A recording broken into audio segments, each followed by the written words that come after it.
balikan natin yung entrepreneur mindset mo nung bata ka na 5 to 6 years old, sabi mo. Nagpo-project ka na may tindahan ka, may gusto bumili. Nagpatuloy ba to during elementary, growing high school na parang sinubukan mo rin na magnegosyo? Like, kasi pag mga bata, may mga lapis, yema. In your case, na-try mo ba yon? Yes, na-try ko. Gumagawa ko ng mga Graham balls. Wow. Nung high school ako. Tapos binibenta ko sa classroom. Kahit hindi pa siya Siya yung patok nagiging no? extra Ikaw yung income una. ko. Oo. Yeah, siya yung nagiging extra income ko. Kasi hindi rin madali yung buhay namin that time. So, doon ako kumukuha ng pambaon. Extra. Oh. Pambaon. Tapos suma-sideline din ako sa mga computer shop para may pabaon ako, may project ganyan. So sa computer shop, parang natin ikaw yung nagbabantay. Yung parang, okay, time mo na. 10 minutes ka na lang, ha? Extend. O sige, extend ko. Ganon. So, at the early age, kumbaga namulat ka na dun sa responsibility right after school, meron kang shift. Or before school, meron kang shift. Parang ganon. Oo, ganon. Paano mo na-manage yun, Miss Hart?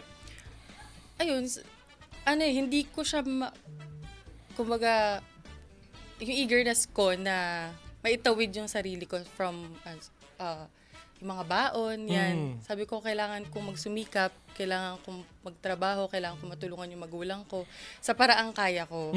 So, ayun ang ginawa ko. So kahit mahirap siya, kasi may ibang mga estudyante na itutulog ko na lang yan. Ikaw, meron ka pang ibubunong ilang oras. Kasi tulog mo, baka ilang oras na lang yon, di ba?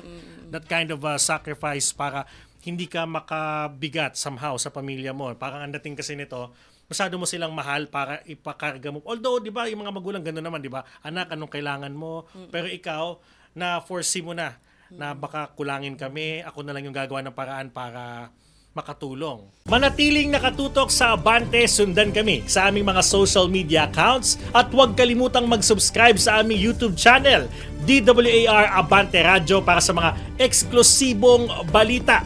Ako po si Jigo Postolero.